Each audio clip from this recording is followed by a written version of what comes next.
সংগ্রামে নামলে পরে তাদের উপর লাঠিচার্জ করা হয়। করে প্রজ্ঞাপন দিবেন না, মিছিল করতে দিবেন না, সমাবেশ করতে দিবেন না। এটা কোন বাংলাদেশ?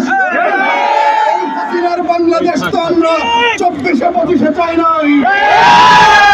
কান্দুলির গায়ে হাত তোলা হবে। তাই অবিলম্বে মাননীয় শিক্ষা উপদেষ্টা অন্তর্বর্তীকালীন সরকারকে বলছি, আপনার ডিপার্টমেন্টগুলোর দুর্নীতি বন্ধ করেন। প্রত্যেকটা ডিপার্টমেন্টে দুর্নীতিবাজ আমলাতন্ত্রের সচিবদের দালালি বন্ধ করেন, পয়সা বিদেশে পাচার হওয়া বন্ধ করেন।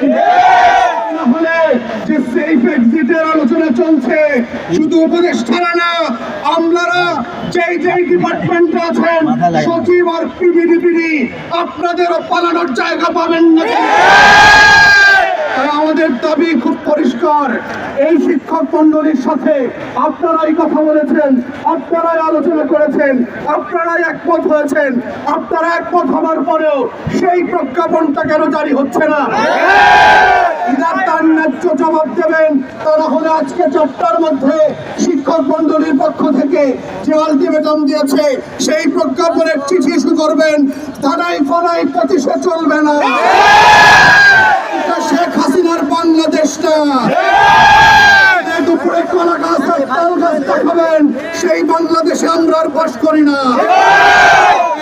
আমাদের দাবি খুব পরিষ্কার, অন্তর্বর্তীকালীন সরকারকে বলছি, যারা বাংলাদেশের ইতিহাসে 2 ফোঁটা ঘাম ঝরায় একদিন রাস্তায় হাসিনার বিরুদ্ধে প্রতিবাদ করেন নাই, আপনাদেরকে আল্লাহর রাস্তা উপদেষ্টা বানাইছি,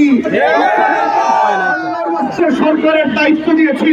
কিন্তু আমরা দেখতে পাচ্ছি প্রজাতন্ত্রের যারা মালিক, সেই জনগণ, সেই শিক্ষক মন্ডলীকে আপনারা প্রতিদিন অপমান করছেন, অপদস্থ করছেন। ক্লাস শিক্ষার্থীদেরকে বাদ দিয়ে এসে তাদেরকে দিনের পর দিন, সপ্তাহের পর সপ্তাহ রাজপথে, শহীদ মিনারে, প্রেস ক্লাবে আন্দোলন করতে হচ্ছে। এইটা মানবিক বাংলাদেশ না, এটা কোন অভ্যুত্থানের বাংলাদেশ না। আমরা পরিষ্কার করে এই সরকারকে বলতে চাচ্ছি, অবিলম্বে ন্যায্য সকল দাবি মেনে নেন। এই অপমূল্যের বাজারে একজন শিক্ষক কত টাকা বেতন পান, অত টাকা আপনারা ওয়েস্টিনে গিয়ে হাঁস খেয়ে খরচ করে ফেলেন।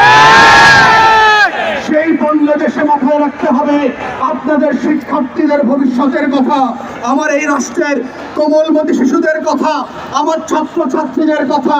যেই বিজ্ঞান এবং প্রযুক্তির বাংলাদেশ করতে চান, সেই মানুষগুলো আসমান থেকে আসবে না, এই শিক্ষকদের পাঠদানের ক্লাস থেকে আসবে।